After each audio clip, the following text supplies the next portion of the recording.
Hello everyone, तर कसे आहात तुम्ही सगळे? आज सकाळी नाश्त्यामध्ये आप्पे आणि चटणी बनवलेली. तर हा जो पसारा बघताय, तो पसारा करणारा असा झोपला होता. त्याचा आराम चाललेला. थकला होता तो खूप.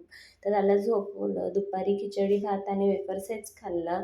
कारण जेवण बनवायचा कंटाळा आलेला. संध्याकाळी थोडंसं बाहेर गेलो होतो गार्डनमध्ये.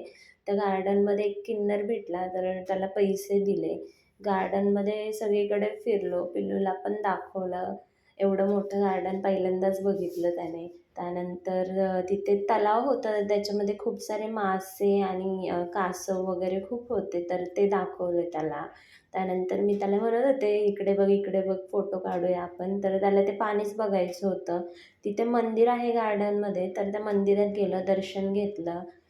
संध्याकाळी थोडंसं बाहेरच खाल्लं आणि पिल्लूला आल्यावरती घरी चारलं आणि मी व्हिडिओ काढत होते, तर तो मला बघून हसत होता. खूप छान हसत होता.